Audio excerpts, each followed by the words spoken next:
Hi friend, welcome back to Aarti home kitchen channel.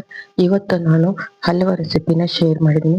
ಈ recipe ಶುರು ಮಾಡೋದಕ್ಕಿಂತಲೂ ಮುಂಚೆ ನೀವು ನನ್ನ ಚಾನಲ್ ಸಬ್ಸ್ಕ್ರೈಬ್ ಆಗಿಲ್ಲ ಅಂದರೆ ಸಬ್ಸ್ಕ್ರೈಬ್ ಆಗಿಬಿಟ್ಟು ಬೆಲ್ ಐಕನ್ ಅನ್ನು ಒತ್ಬಿಟ್ಟು ನೋಟಿಫಿಕೇಶನ್ ಆನ್ ಮಾಡ್ಕೊಳ್ಳಿ. ಪಟಾಪಟ್ ಅಂತ ಮನೆಯಲ್ಲಿ ಸಿಗುವಂತ ವಸ್ತುಗಳನ್ನು ಬಳಸಿಕೊಂಡು ಸುಲಭವಾಗಿ ಮಾಡುವಂತಹ ಸ್ವೀಟ್ ರೆಸಿಪಿ ಆಗಿದೆ. ಮೊದಲನೇದಾಗಿ ಒಂದು ಪಾತ್ರದಲ್ಲಿ ನಾನು 1 ಕಪ್ ಅಷ್ಟು, ಇದೇ ಕಪ್ಪಲ್ಲಿ 1 ಕಪ್ ಅಷ್ಟು ನಾನು ಕಾರ್ನ್ಫ್ಲೋರ್ ತಗೊಂಡಿದ್ದೀನಿ. ಅದೇ ಕಪ್ಪಲ್ಲಿ 3 ಕಪ್ ಅಷ್ಟು ನೀರ್ ತಗೊಳ್ತಾ ಇದ್ದೀನಿ. ಇದನ್ನ ಚೆನ್ನಾಗಿ ನಾವೇನ್ ಮಾಡ್ಕೊಳ್ಬೇಕು, ಕಲ್ಸ್ಕೊಳ್ಬೇಕು. ಯಾಕಂದ್ರೆ ಕಾರ್ನ್ಫ್ಲವರ್ ಬುಡದಲ್ಲಿ ಅಂಟ್ಕೊಳ್ತದೆ. ಅದಕ್ಕಾಗಿ ಇದನ್ನ ಮೊದಲು ಸೌಂಡ್ ಅಲ್ಲಿ ಇದನ್ನ ಚೆನ್ನಾಗಿ ಕಲ್ಸ್ಕೊಳ್ಬೇಕು ಈ ರೀತಿ. ನಂತರ ನಾವು ಇನ್ನೊಂದು ಒಂದು ಬಾಣ್ಲಿನ ಇಟ್ಟು ಪಾತ್ರೆಗೆ ನಾನು 2 ಕಪ್ ಅಷ್ಟು, ಅದೇ ಕಪ್ಪಲ್ಲಿ ನಾವು ಕಾರ್ನ್ಫ್ಲವರ್ ತಗೊಂಡಿದ್ವಲ್ಲ ಅದೇ ಕಪ್ಪಲ್ಲಿ 2 ಕಪ್ ಅಷ್ಟು ಸಕ್ಕರೆ ಹಾಕಿದೀನಿ. 1 ಕಪ್ ಅಷ್ಟು ನೀರ್ ಹಾಕಿದೀನಿ. ಇದನ್ನ ಚೆನ್ನಾಗಿ ಸಕ್ಕರೆ ಕರಗುವವರೆಗೆ ಮಾತ್ರ ಇದನ್ನ ಚೆನ್ನಾಗಿ ಕರ್ಸ್ಕೊಳ್ಬೇಕು. ಏನು ಪಾಕ ಮಾಡ್ಕೊಳ್ಬೇಕಾಗಿಲ್ಲ, ಸಕ್ಕರೆ ಇಷ್ಟು ಕರಗಿದ್ರೆ ಸಾಕು. ಇದ್ ನಂತರ ನಾವೇನ್ ಮಾಡ್ಬೇಕು, ನಾವೀಗ ಕಾರ್ನ್ಫ್ಲವರ್ ಅನ್ನ ನೀರಲ್ಲಿ ಕಲ್ಸಿಟ್ಟಿದೀವಲ್ಲ ಅದನ್ನ ಏನ್ ಮಾಡ್ಬೇಕು, ಇನ್ನೊಂದ್ಸಲ ಚೆನ್ನಾಗಿ ಕಲ್ಸ್ಕೊಳ್ಬೇಕು. ಯಾಕಂದ್ರೆ ಕಾರ್ನ್ಫ್ಲವರ್ ತಳಭಾಗದಲ್ಲಿ ಕೂತ್ಕೊಂಡಿರುತ್ತೆ.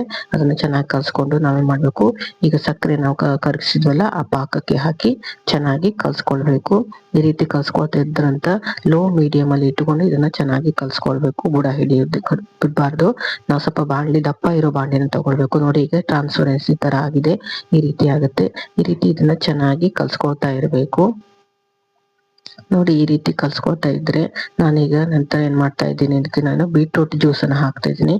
ಮಿಕ್ಸಿಲಿ ಬೀಟ್ರೂಟ್ ಅನ್ನ ಅರ್ದು ಗಾಣಿಸಿ ಫ್ರಿಜ್ ಅಲ್ಲಿ ಸ್ಟೋರ್ ಮಾಡಿ ಇಟ್ಕೊಂಡಿದ್ದೆ, ಅದನ್ನ ಹಾಕ್ತಾ ಇದ್ದೀನಿ. ನಂತರ ನಾನು ಇದಕ್ಕೆ 1 ಚಮಚದಷ್ಟು ತುಪ್ಪ ಹಾಕ್ತಾ ಇದ್ದೀನಿ. ತುಪ್ಪ ಮಧ್ಯಮದಲ್ಲಿ ಹಾಕ್ತಾ ಇರ್ಬೇಕಾಗುತ್ತೆ. ಯಾಕಂದ್ರೆ ಈ ಸ್ವೀಟು ತುಪ್ಪ ಹಾಕೋದ್ರಿಂದ ತುಂಬಾ ಟೇಸ್ಟಿ ಆಗಿರುತ್ತೆ. ನೋಡಿ ಈ ರೀತಿ ಈಗ ಇದು ಮತ್ತೆ ನೋಡಿ ಈ ರೀತಿ ಆಗುತ್ತೆ. ಈ ಬಣ್ಣ ಈಗ ಸ್ವಲ್ಪ ಚೇಂಜ್ ಆಗಿದೆ. ಈ ರೀತಿ ಆಗ್ತಾ ಇರುತ್ತೆ. ಕಲ್ಸ್ಕೊಳ್ತಾ ಇರ್ಬೇಕು ಚೆನ್ನಾಗಿ. ಇದನ್ನ ಬುಡ ಹಿಡಿದಿದ್ದ ಹಾಗೆ ನೋಡ್ಕೊಳ್ಬೇಕು. ನಂತರ ನೋಡಿ ಇನ್ನೊಂದು ಸ್ಪೂನ್ ಅನ್ನ ಹಾಕ್ತಾ ಇದ್ದೀನಿ ತುಪ್ಪನ. ಈ ರೀತಿ ಹಾಕಿ ಮತ್ತೆ ಚೆನ್ನಾಗಿ ಕಲ್ಸ್ಕೊಳ್ಬೇಕು. ಈ ರೀತಿ ಕಲ್ಸ್ಕೊಳ್ತಾನೆ ಇರ್ಬೇಕು. ಕಡಿಮೆ ಅಂದ್ರೆ ಈಗ ನಾನು 5 ರಿಂದ 7 ನಿಮಿಷದವರೆಗೆ ಆಗಿದೆ. ಇದನ್ನ ಈ ರೀತಿ ಕಲ್ಸ್ಕೊಳ್ತಾ ಇದ್ದೇನೆ. ಸಣ್ಣ ಊರಿಯಲ್ಲಿ ಇಟ್ಕೊಂಡು ಕಲ್ಸ್ಕೊಳ್ಬೇಕು. ನೋಡಿ ಈಗ ನಾನು ಇದಕ್ಕೆ ಇಲಾಯ್ಚಿನ ಹಾಕ್ತಾ ಇದ್ದೆ. ಒಂದು 5 ರಿಂದ 6 ಇಲಾಯ್ಚಿನ ಈ ರೀತಿ ಕುಟ್ಟು ಹಾಕಿದ್ದೀನಿ.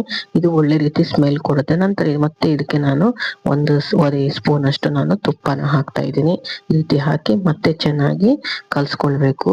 ನೋಡಿ ಈ ರೀತಿ ಕಲ್ಸ್ಕೊಂಡು ಚೆನ್ನಾಗಿ ಕಲ್ಸ್ಕೊಳ್ತಾನೆ ಇರ್ಬೇಕು. ಈ ರೀತಿ ನಾನೇನ್ ಮಾಡಿದೀನಿ, ಕಡಿಮೆ ಅಂದ್ರೆ 4 ರಿಂದ 5 ಚಮಚದಷ್ಟು ನಾನು ತುಪ್ಪನ ಹಾಕಿದ್ದೀನಿ. ನಂತರ ಇನ್ನೊಂದು ಪಾತ್ರದಲ್ಲಿ ಏನ್ ಮಾಡ್ಬೇಕಂತ ಹೇಳಿದ್ರೆ, ಇದ್ರ ಮಿಡ್ಲಲ್ಲೇ ನಾನು ಒಂದು ಪಾತ್ರಕ್ಕೆ ತುಪ್ಪ ಹಾಕಿ ಸವರ್ಕೊಳ್ತಾ ಇದ್ದೀನಿ.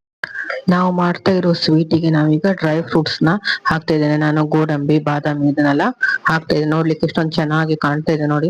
ನೋಡಿ ಈಗ ಏನಾಗ್ತದೆ, ಕಡಿಮೆ ಅಂದ್ರೆ ನಾನು 20 ನಿಮಿಷ ಆಯ್ತು ಇದನ್ನ ಮಾಡ್ಲಿಕ್ಕೆ. ಈಗ ಇದು ನೋಡಿ ಈಗ ನಿಧಾನವಾಗಿ ತಳನ ಬಿಡ್ತಾ ಇದೆ. ನೋಡಿ ಎಲ್ಲ ಚೆನ್ನಾಗಿ ಅಂಟಿದೆಲ್ಲ ಬಿಡ್ತಾ ಇದೆ. ಈಗ ಇದು ರೆಡಿ ಆಗಿದೆ. ಇದನ್ನ ನಾನು ತುಪ್ಪ ಸವರಿದ್ವಲ್ಲ ಆ ಪಾತ್ರೆಗೆ ಹಾಕಿ ಈ ಸ್ವೀಟನ್ನ ಏನ್ ಮಾಡ್ತಾ ಇದ್ದೀನಿ, ಸಟ್ ಮಾಡ್ತಾ ಇದ್ದೇನೆ. ನೋಡಿ ಈ ರೀತಿ ಚೆನ್ನಾಗಿ ಸಟ್ ಮಾಡ್ಕೊಳ್ಬೇಕು. ಈ ರೀತಿ ಸಟ್ ಮಾಡ್ಕೊಂಡ ನಂತರ ನಾವು ಪಿಸ್ತಾ, ಗಸಗಸೆ ಇದ್ರೆ ಅದನ್ನೆಲ್ಲ ಒಂಚೂರು ಮೇಲ್ಗಡೆ ಹಾಕಿ ಮತ್ತೆ ಚೆನ್ನಾಗಿ ನೋಡಿ ಈ ರೀತಿ ಕಾಣಿಸುತ್ತೆ. ಈ ರೀತಿ ಎಲ್ಲ ಹಾಕ್ಬೇಕು. ಇದನ್ನ ಫ್ರೀಜರ್ ಅಲ್ಲಿ ಇಡಬಾರ್ದು, ಕೂಲ್ ಮಾಡ್ಲಿಕ್ಕೆ ಹೊರಗಡೆಗೆ ಇಡ್ಬೇಕು. ಇಟ್ಟು ನಾನು ಕಡಿಮೆ ಅಂದ್ರೆ 1 ದಿನ ಇಟ್ಟಿದ್ದೀನಿ. ಯಾಕಂದ್ರೆ ಒಳಗಡೆ ಭಾಗದಲ್ಲಿ ಬಿಸಿ ಇರುತ್ತೆ. ಆ ರೀತಿ ನಾನು ಮಾಡೋದಿನ ಓಪನ್ ಚೂರಿಯಲ್ಲಿ ಹೀಗೆ ಕಟ್ ಮಾಡಿ ತೆಗ್ದಿದ್ದೀನಿ. ನೋಡಿ ಈ ರೀತಿ ಚೆನ್ನಾಗಿ ಕಟ್ ಬರ್ತಾ ಇದೆ. ನೋಡಿ ಏನು ನನ್ ಚೂರಿಯಲ್ಲಿ ಹಿಡಿತಾ ಇಲ್ಲ ಸ್ವೀಟ್ಸ್ ಏನೋ.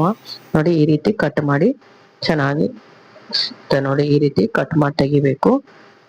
ತುಂಬಾ ಸ್ಪಂಜಿ ಆಗೂ ಇರುತ್ತೆ, ತುಂಬಾ ಟೇಸ್ಟು ಆಗಿರುತ್ತೆ. ಮಾರ್ಕೆಟ್ ಅಲ್ಲಿ ತರೋದಕ್ಕಿಂತ ಮನೆಯಲ್ಲೇ ಮಾಡಿದ್ರೆ ತುಂಬಾ ಚೆನ್ನಾಗಿರುತ್ತೆ ಸ್ವೀಟ್ಗಳು. ಈಗಂತೂ ಹಬ್ಬದ ಸೀಸನ್ ಆಗಿರೋದ್ರಿಂದ ಈಗ ಮನೆಗಳಲ್ಲಿ ಈ ರೀತಿ ಸ್ವೀಟ್ ಗಳನ್ನ ಮಾಡಬಹುದು. ಹೆಚ್ಚಿಗೆ ಮಾಡಬಾರ್ದು, ಸ್ವಲ್ಪನೇ ಫಸ್ಟ್ ಟೈಮ್ ಮಾಡೋದಾದ್ರೆ ಸ್ವಲ್ಪನೇ ಮಾಡಿ ನೋಡ್ಬೇಕು, ಹೇಗಿರುತ್ತೆ ಅಂತ ಟೇಸ್ಟ್ ಗೊತ್ತಾಗುತ್ತೆ. ನೋಡಿ ಈ ರೀತಿ ಸ್ಪಂಜಿ ಆಗಿ ಬಂದಿದೆ. ನೋಡಿ ಇದನ್ನ ನಾನೀಗ ಕಟ್ ಮಾಡಿ ತೋರಿಸ್ತಾ ಇದ್ದೀನಿ. ಓಪನ್ ಮಾಡಿದ್ರು ತುಂಬಾ ಚೆನ್ನಾಗಿರುತ್ತೆ. ಒಳಗಡೆ ಭಾಗನು ತುಂಬಾ ಚೆನ್ನಾಗಿ ಬಂದಿದೆ. ಸ್ವೀಟ್ ನಲ್ಲಿ ಸಿಹಿನ ಅಂಶನು ಬಹಳ ಏನು ಖರ್ಚಾಗಿಲ್ಲ, ಕರೆಕ್ಟ್ ಆಗಿದೆ, ಅದರಲ್ಲೇ ಬಂದಿದೆ. ನೋಡಿ ಈಗ ಓಪನ್ ಮಾಡಿದ್ರೆ ನೋಡಿ ಒಳಗಡೆ ಎಲ್ಲ ನೋಡಿ ಇಷ್ಟೊಂದು ಚೆನ್ನಾಗಿ ಕಂಡು ಬರುತ್ತೆ. ಈ ರೀತಿ ನೀವು ಒಂದ್ಸಲ ಮನೇಲಿ ಟ್ರೈ ಮಾಡಿ ನೋಡಿ ಈ ರೀತಿ ರೆಸಿಪಿನ. ಹೇಗಾಗಿದೆ ಅಂತ ನನಗೆ ಕಮೆಂಟ್ ಬಾಕ್ಸ್ ಅಲ್ಲೂ ತಿಳಿಸಿ.